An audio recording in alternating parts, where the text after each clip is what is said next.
আসসালামু আলাইকুম প্রিয় স্বপ্নবাজ ভর্তি যোদ্ধারা। তোমরা যারা জাতীয় বিশ্ববিদ্যালয়ে ভর্তি পরীক্ষা দিয়েছিলে, তোমাদের আজকের এই ভিডিওতে তোমাদের জন্য থাকছে যে তোমাদের বিষয় পরিবর্তন বা তোমাদের প্রথম মেরিটে যারা সাবজেক্ট পেয়েছিলে, তোমাদের যারা সাবজেক্ট মাইগ্রেশন অন করে রেখেছিলে, তোমাদের এই সাবজেক্ট মাইগ্রেশন কবে প্রকাশিত হবে, এবং যারা এখনো সাবজেক্ট পাওনি কলেজে, তো তোমাদের দ্বিতীয় মেধা তালিকা কবে প্রকাশিত হবে এবং দ্বিতীয় মেধা তালিকায় তোমরা সাবজেক্ট পাবে, সেটা কবে পাবে, সেই বিষয়গুলো নিয়ে আমরা আলোচনা করব। আর এটা হচ্ছে জাতীয় বিশ্ববিদ্যালয়ের অফিসিয়াল নোটিশ, গাজীপুর 1704, 4 নম্বর নোটিশ। আচ্ছা আচ্ছা, দেখো এখানে কি বলা হয়েছে যে আমরা একটু বিস্তারিত আলোচনা করব এই পর্যন্ত, এবং তারপরে আমাদের নির্দেশনা কি কি দেওয়া রয়েছে সেগুলো আমরা একটু দেখব। আমি জাস্ট এখান থেকে তোমাদের যতটুকু ইনফরমেশন গুরুত্বপূর্ণ সেইগুলোই আলোচনা করব, বেশি কথা না বলে। ঠিক আছে? আচ্ছা, দেখো এখানে বলা হয়েছে যে প্রথম মেধা তালিকায় যারা ভর্তি হয়েছে তাদের সাবজেক্ট মাইগ্রেশন এবং দ্বিতীয় মেধা তালিকা কবে প্রকাশ করা হবে সেটা বলা হয়েছে যে 24 তারিখ, আগামী 24 জুলাই, অর্থাৎ আজকে হচ্ছে 22 তারিখ, আগামী পরশুদিন তোমাদের এই মেধা তালিকা প্রকাশ করা হবে, এবং বিকেল 4টায় সেটা প্রকাশ করা হবে। বিকেল 4টায়, ঠিক আছে, বিকেল 4টায় তোমাদের এই মেধা তালিকা প্রকাশ করা হবে। তোমরা এই মেধা তালিকায় কারা সাবজেক্ট পেলে, তোমাদের মাইগ্রেশন কোন সাবজেক্টে হলো, সেইগুলো দেখার জন্য তোমাদের কি কি করতে হবে দেখো। এসএমএস এ গিয়ে তোমাদের এই অংশটুকু লিখতে হবে, এনইউ, ব্র্যাকেটটা বাদ, এনইউ, তারপরে হচ্ছে লেস দেন স্পেস, তারপরে আচ্ছা, লেস দেন দিতে হবে না, এটা জাস্ট তোমার স্পেসটা বোঝানোর জন্য লেস দেন দেওয়া হয়েছে।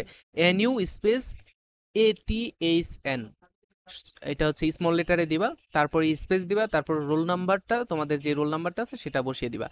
দেওয়ার পরে তোমার এই নাম্বারে তুমি এসএমএস সেন্ড করবা, করলেই তোমার এই রেজাল্টটা তুমি দেখতে পারবে। ঠিক আছে? আরেকটি বিষয় হচ্ছে যে তোমাদের এই এই রেজাল্টটি তোমরা ওয়েবসাইটেও কিন্তু দেখতে পারবে।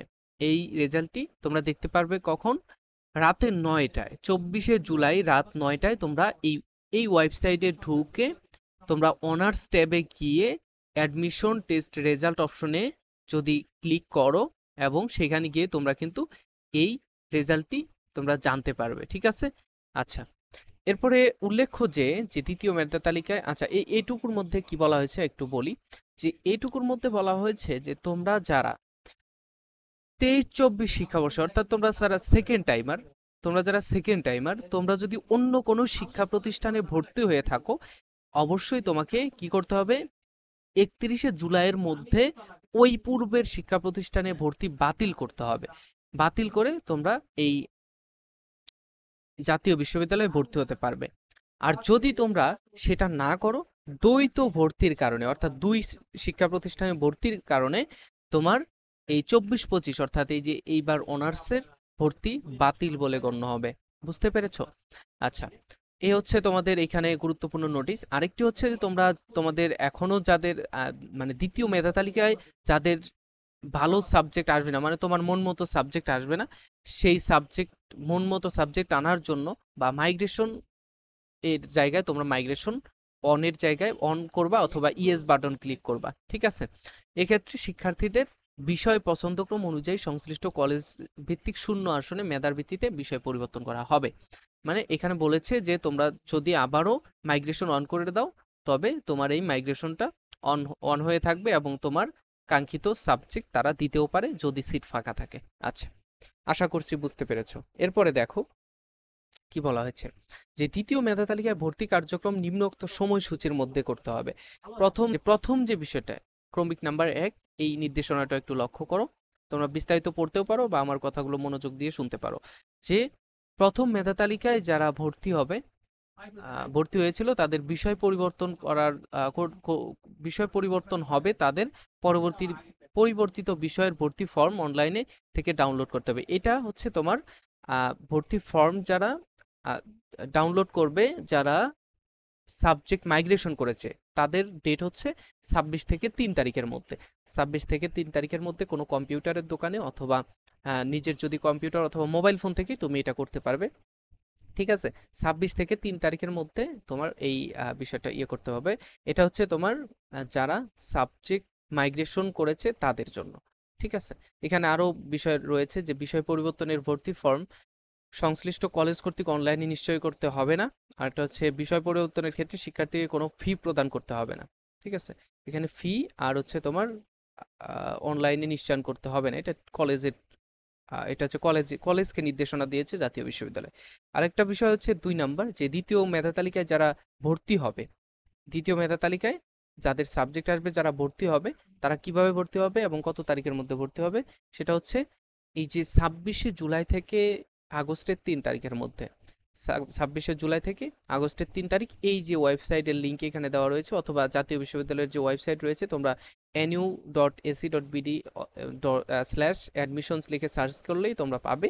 তারপরে অ্যাপ্লিকেন্ট লগ ইন অপশনে যাবে, তারপরে অনার্স লগ ইন অপশনে যাবে, তারপরে অ্যাপ্লিকেন্ট আইডি দেবে, তারপরে পিন দেবে, দিয়ে তোমার ঢুকলে পারেই ওকে বাটনে ক্লিক করলে তোমরা ঢুকতে পারবে। ঢুকার পরে তোমরা সেখান থেকে ভর্তি ফর্ম পূরণ করতে পারবে এবং সেটা প্রিন্ট করে কলেজে জমা দিতে পারবে। ঠিক আছে, কলেজে জমা দিতে হবে কিন্তু। এরপরে তোমার কি করতে হবে, 3 নাম্বার পয়েন্ট একটু দেখো, যে দ্বিতীয় মেধা তালিকায় স্থানপ্রাপ্ত শিক্ষার্থীকে চূড়ান্ত ভর্তি ফর্ম সহ রেজিস্ট্রেশন ফি বাবদ 565 টাকা দিতে হবে সংশ্লিষ্ট কলেজে। এটা হচ্ছে তোমাদের প্রাথমিক ভর্তি। আমি এর আগের ভিডিওতে তোমাদের বলেছিলাম যে প্রাথমিক ভর্তি সেটা হওয়ার পরে তোমাদের কলেজ মাইগ্রেশন অথবা সাবজেক্ট মাইগ্রেশন সেটা তোমরা অন করে রাখবে। তোমরা বলেছিলে যে প্রাথমিক ভর্তি কোনটা, এটা হচ্ছে প্রাথমিক ভর্তি। এই যে 565 টাকা দিয়ে যেই ভর্তি ফর্ম, এখানে আমি যেটা বললাম যে ভর্তি ফর্ম তোমরা নিচ্ছ, সেটা হচ্ছে প্রাথমিক ভর্তি। আর চূড়ান্ত ভর্তি হচ্ছে কলেজ কর্তৃক, সেটা নির্দিষ্ট একটা অ্যামাউন্ট তারা নেয়, 5-7 হাজার টাকা, আমার ঠিক জানা নেই। তবে এটা বিভিন্ন কলেজে বিভিন্ন রকমের হতে পারে। ঠিক আছে, তবে এই যে 565 টাকা দিয়ে এটা হচ্ছে প্রাথমিক ভর্তি। এরপরে হচ্ছে এই যে 4 নাম্বার এবং 5 নাম্বার নির্দেশনা, সেটা হচ্ছে কলেজকে দিয়েছে জাতীয় বিশ্ববিদ্যালয়। এই জাতীয় বিশ্ববিদ্যালয় কলেজকে এই নির্দেশনা দিয়েছে।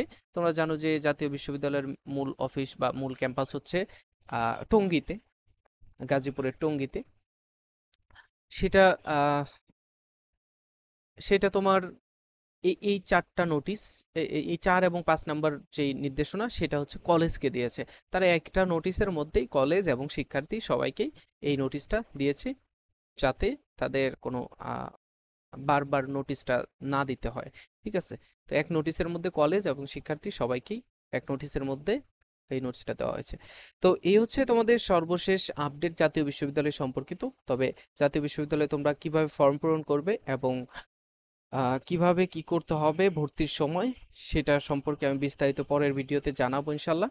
তো চ্যানেলটা সাবস্ক্রাইব করে রাখবে, যেন জাতীয় বিশ্ববিদ্যালয় সহ দেশের যে কোনো পাবলিক বিশ্ববিদ্যালয় এবং জাতীয় বিশ্ববিদ্যালয় সবগুলোর আপডেট তোমরা তাড়াতাড়ি পেয়ে যাও। মানে আমি আপডেট দেওয়ার সাথে সাথেই যেন তোমরা পেয়ে যাও, সেজন্য চ্যানেলটা সাবস্ক্রাইব করবে এবং বেল আইকনটি অন করে দেবে। ঠিক আছে, অনেক সময় দেখা যায় যে তোমরা তথ্যের অভাবে তোমাদের ভর্তি কার্যক্রমে ব্যাঘাত ঘটে। তো সেটা যেন না হয়, সেই চিন্তা করেই তোমরা চ্যানেলটা সাবস্ক্রাইব করে রাখবে, ফারুক একাডেমির সাথেই থাকবে ইনশাল্লাহ। তো আজকে এই পর্যন্তই, নেক্সটে দেখা হচ্ছে। সে পর্যন্ত ভালো থাকবে, সুস্থ থাকবে। আল্লাহ হাফেজ, আসসালামু আলাইকুম।